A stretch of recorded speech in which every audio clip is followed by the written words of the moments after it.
Welcome. I'm Noah. This is Noah's Hearts Entertainment. Welcome. This is Saturday evening. Each day of the week is ruled by a planet. My friends, don't ever forget this. My dear friends, my followers, my fans. Saturn.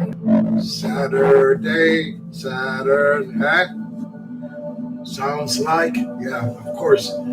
It's ruled by Saturn. Saturn is a planet that has the vices would be sorrow, okay? And it would be avarice. Like, you can't keep anything to yourself. Somebody tells you something, you go and gossip, you do this and you do that.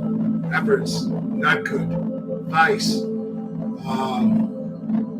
Sorrow, well, you want sorrow, right? That's a vice, it's not a virtue. The opposite, the virtue would be silence. You can be trusted. In other words, somebody can tell you something in complete confidence and confidential, and you will keep it. You will respect it, and you will zip it and shut your mouth. All right, and then of course it would be,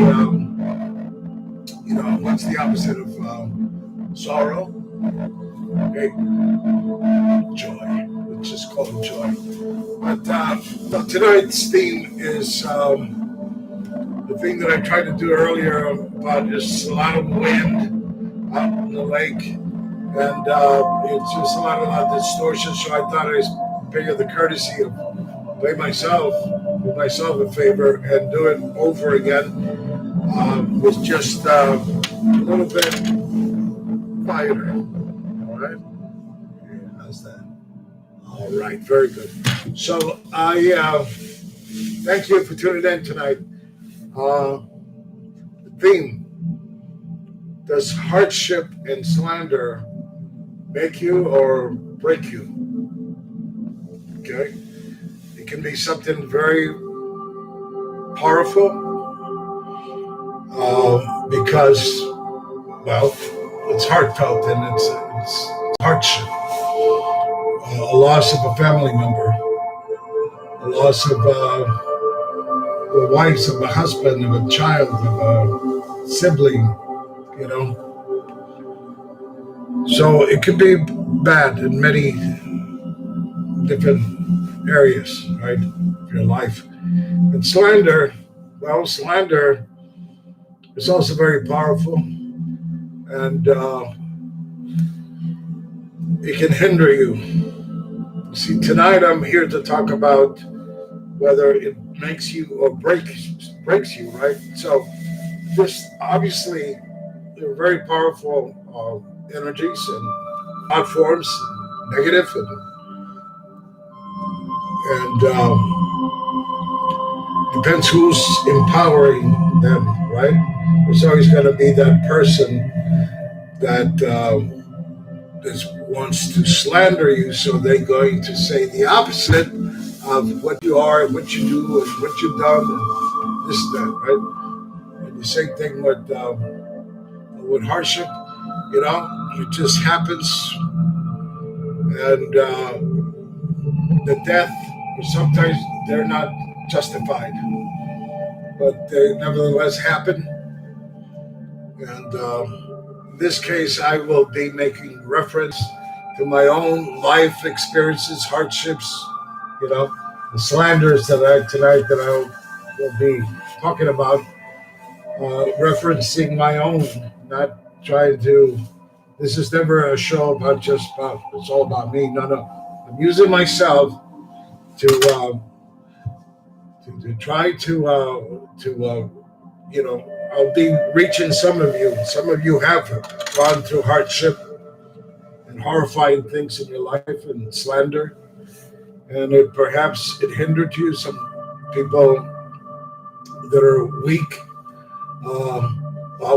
they commit suicide sometimes. It's like getting bullied and you commit suicide. That didn't happen in my neighborhood, my friends. I happened to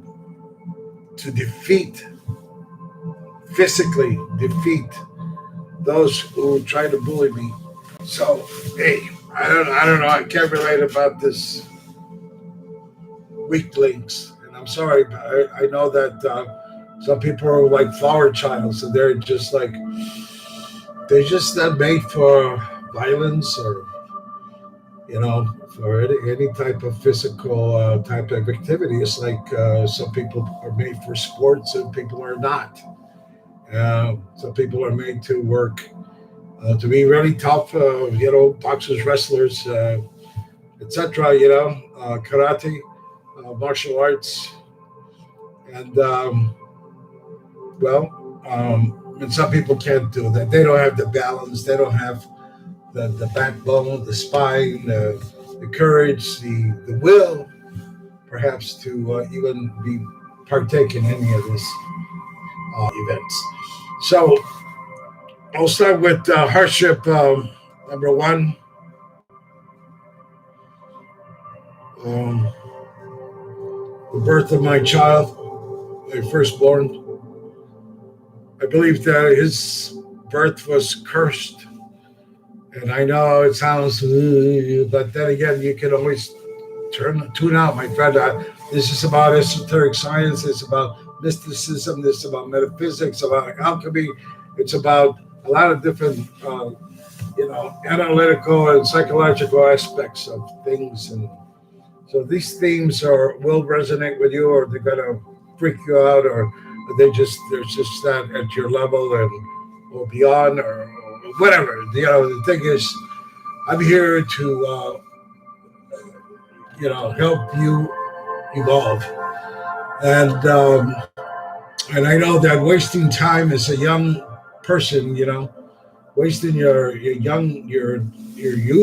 away in counterproductive stuff is not what you want. It's not what you want to do, because it doesn't really get you anywhere except in trouble.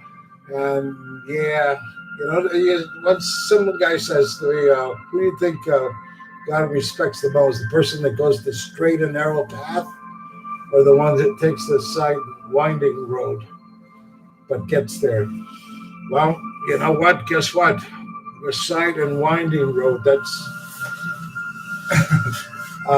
because this person took risk and they had the courage to venture into this and find out for themselves what truth they discover. What truth? That's why truth can be anything, right? I mean, it's just um, uh, it's just what your truth is, based on your knowledge, your experience, your history. I don't know, your ancestry, your DNA, whatever it is. It's just some people can resonate, okay, with what I say. Other ones will not. So let's move on into the actual hardship. My son was born. He's a beautiful child, but there was a problem that really became a problem after doctors got their paws on him and did surgery and things. And supposedly I was very young. I was very young, and that's for me, for something like that to happen to me at that age at a tender age is profound and horrifying and just terrible. So the reason I say it was cursed is because of these two women that I was involved with. One got pregnant, the other one was not pregnant, and they wanted to take possession of me, as far as they wanted to have me be the person, right? And at least one of them for sure, and the other one, well, she got pregnant by me, and she claimed she loved me and all this kind of stuff, right? So the other one proved to not be as in love like she said she was. She swore up and down, but she was put through a test, and she failed the test terribly. And that showed me that she was no different than the other one that got pregnant from me. So, hey, look, I had a choice to take responsibility for what I gave birth to, or just ignore and just continue on with somebody that already now failed a very important, ethical and moral test. Just leave it at that. I don't want to get into what she did. But she did come from a town where it was a little town where there was a lot of witchcraft and black arts and stuff like that. So revenge was in her mind and her heart when I left her. Okay, so later on, the doctor said he would live till he was a teen, and he outlived. He lived to the age of 28. At that point, I found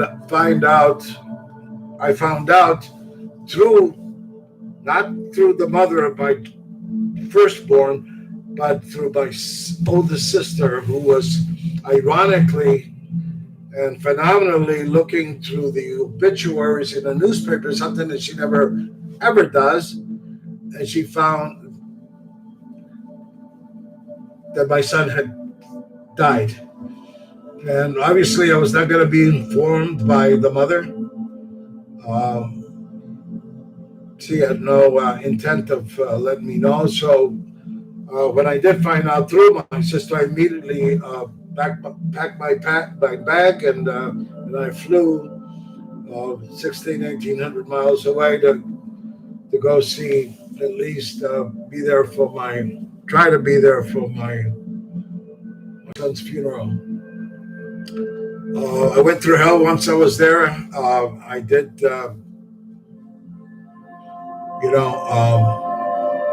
it's just the whole thing was sad because the reason he died is unknown to me. I wasn't there. She could say whatever, but it was a thing of carelessness, and that's what hurts the most. When after all he had survived and all he lived, and he had to die in vain because of carelessness, because his grandmother had died a year or two before. Yeah, a year before. So throughout that year, hey, there was not the same care for my son.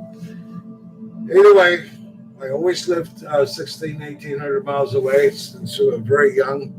After that birth, became a professional musician, and I traveled and I toured and actually saved my life. And I did that for 18 years, tour from state to state. Hey, look, I don't want to get into it. The thing is, the hardship happened, and I'm just so glad that my sister was able to let me know. At least I did my part in trying to be there. Then 2 years later, my oldest brother, who I loved very much, he raised my three younger sisters when my father died. And rewind. My father was the first hardship. At the age of 16, he died on my birthday. Why that happened, I have no idea. Till this day, all I know is that it hurt me very much. I needed him very much at that time. At 16, you're a teen, and you're either kept contained and restricted from things, and or you're just out there all over the place. And that's not who I was. My father was very strict, and kept discipline and order in the house. And so when he died, after he died, I was like freaked out. It's like, wow, I don't have to get up at a certain time. I don't have to go to school if I don't want to. I don't have to do this. I don't have to do that. I'm just free. And it's a trickster thing, happens because you lose control. And emotionally, psychologically, you're just out there spinning your wheels and doing drugs, getting into all kinds of stuff that you would not have ever done if my father had been around. Okay, so after that, let's go back to, yes, then my son died. And then my brother, my oldest brother, who raised, again, my younger sisters, put them through school and college and stuff, and just really looked after them like a real man. And he looked after my mother as well. After he died, unfortunately, he died in a terrible way, in a horrifying setting at the VA, the Veterans Hospital, which was flocked by crows. There's trees around the hospital flocked by crows. I'm not into crows. Mystically, esoterically, doesn't resonate well with me. So I walked in there, and sure enough, a lot of zombies, men had been veterans, drugs so much just to keep them sedated, and they would just to keep order there. They would sedate them. My brother had already gone into alternative medicine and holistic stuff, and the government later called him and offered him what they call whatever they called it back then, and it was a combination of drugs, and they gave it to him, and he got dementia, aside from the sickness he had. And it was very sad to see my brother snap at me and other members of the family just because he didn't seem to recognize us at times.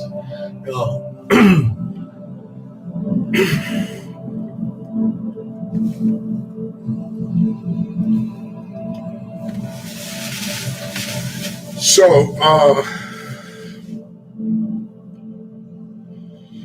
it was sad how he died. And then 2 years later, since he was so close to my mother, and my mother was so close to him, she died 2 years later. So, you can't really catch a break here. It's just like you're going through one hardship after another. And the fact is that these things do hinder you, and because of my knowledge of back then, I was already into an initiate in mysticism and esoteric science and healing, holistic healing, and analytical psychology, depth psychology through Carl Jung, and then the Kabbalah and everything that I had been exposed to already helped me to help myself, not have the use or need of drugs, as far as like antidepressants and whatever else they have out there. I didn't use any of that. I used my knowledge, okay, which converts into wisdom, and then you fix yourself, because it's not just about magic or something.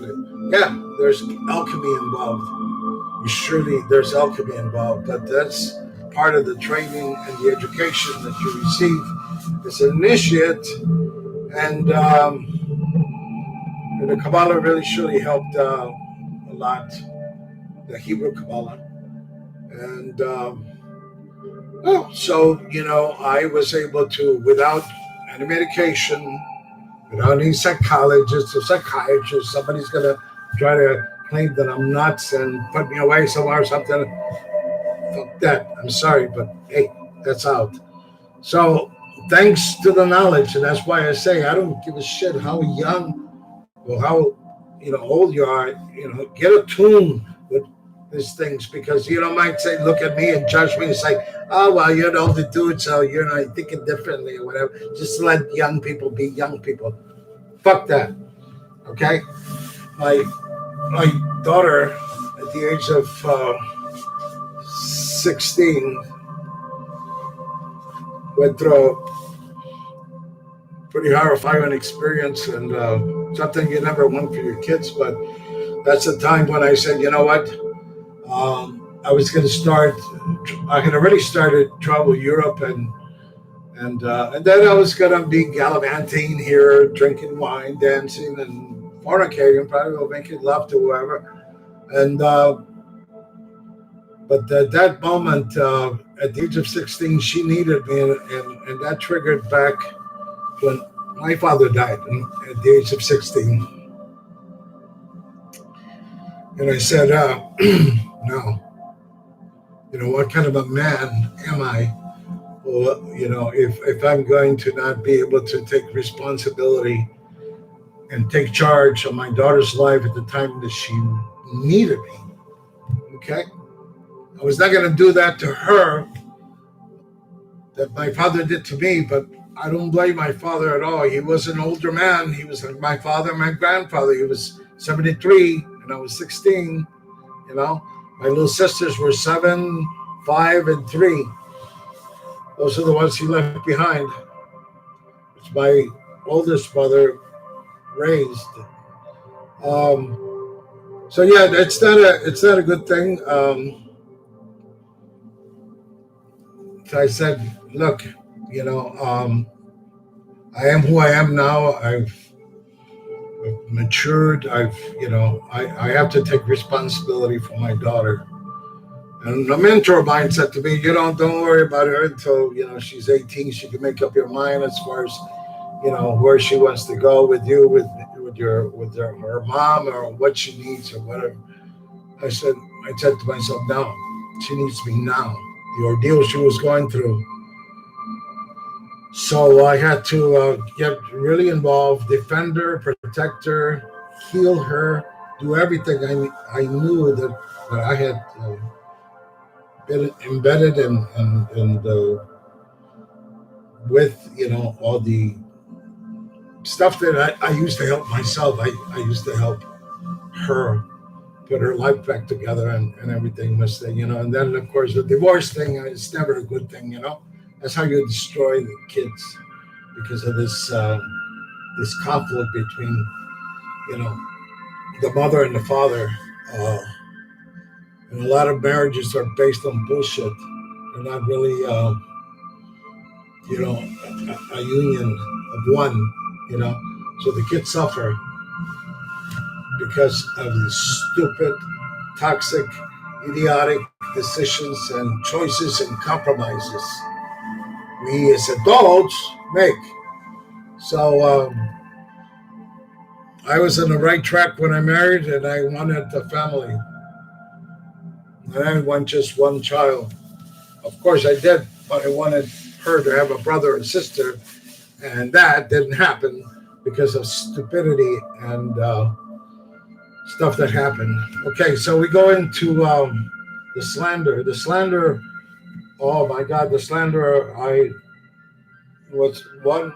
I've had slander before at work, and it hinders you because it's bullshit, and it does, it's like a person that's spitting venom, a goddamn snake spitting venom about you that's not even fucking real. But people, these people create the benefit, they create the doubt, and some suckers, I don't know, that they don't like you that much, or they envy of you, they're going to empower that bullshit, that slander. Okay, so in this case, it was a terrible, it was completely out of character, completely the opposite of who I am and who I've ever been. I have 5 sisters that they know me well. I am a sibling, and they knew me. We grew up together. So they felt empathy, they felt sympathy for me, and shame in the sense because the person that had slandered me. And I was slandered only because to protect her own interest and her own stuff. So, I was the target and I was the actual victim. So yeah, I had to. I went through hell. I didn't have. It blew my mind completely. Also, I talk about some people being women or men being evolved and not operating the first, the second, third dimensions that to be operate, to evolutionize and be operating in higher dimensions. The reason I say that is not just because of the sexual addiction or whatever addiction they have, or vices that they think they're great. It makes them fucking egotistical and arrogant and narcissistic and selfish and all kinds of crap. And they think they're superior. That's the sick part about the whole thing. But yeah, it just it blew my mind so much that I had insomnia. And after you have insomnia, well, ultimately you cannot work. You can't deal. Your mind, your body, spirit is all shot. And so I lost business. I lost everything I had built because I thought it would be, maybe I could recoup in a couple of months. But it took, I did recoup in 2.5 months, but then I remained there trying to, working on my self-esteem. So what happened is that after I recouped, I did my own therapy, working from dawn to dusk, literally, and changed my diet, everything. I lost 28 pounds. My self-esteem went up, my confidence level went up. I got out of the goddamn hole, the hell that I talk about. It's almost like the abyss, that I talked about, and all because of what? Fucking innocent. So I had to rebuild myself, reconstruct myself, recreate myself, and come back to Chicago, where I lived, and face my demons and reunite with my child that I missed so much when I was gone. Oh my God, I never thought that I would be away from her. Anyhow, this is slander. And this hinders you as much as hardship, because when it's deep and profound like that, like what the fuck, it's just like, it's mind blowing. And so what this does is it sets you back. But the point of this whole thing is to say, did it break me or did it make me? Well, you know what? It made me into the person I am now. I don't know if you agree with this person, but I tell you what, I'm a wonderful person. I'm a beautiful man, and I should be appreciated. Just because the thing is, it not just takes the training, the education, the actual practice of all these studies combined, but it takes balls, okay? Balls, spine. If you don't have a base of the spine, you don't have shit, okay? You can everybody has their own virtues and things, I understand, and everybody has their different intelligence, I understand that, and everybody has a different understanding of things. Sure, fine. When it comes to stuff like this, the only way you're going to survive all this shit like that I went through, I talked about the good, the bad, the ugly, the horrifying, okay, the nightmarish. If you can save yourself through spirituality, like I did, then, hey, you are a true initiate, my friend, whether you're a woman, a man, a young man, a young girl. It's just, it's your devotion, your dedication, your education, how you take this seriously, and how you know that this will help you in the future. I've always asked in my videos, Are you ready to meet your maker? Okay, because if you're playing in the mud and doing all this kind of crap, working, in the lower, operating in the lower dimensions, yeah, you're capable of being a filthy liar. You're capable of being a pig. I never referred to, never have, but I heard one woman refer to women that are insatiable as pigs. Well, I don't. That's not what I accustom. I do call them nymphomaniacs, nymphets, because yeah, but then, the worst thing of all from this unscrupulous type of behavior is really um,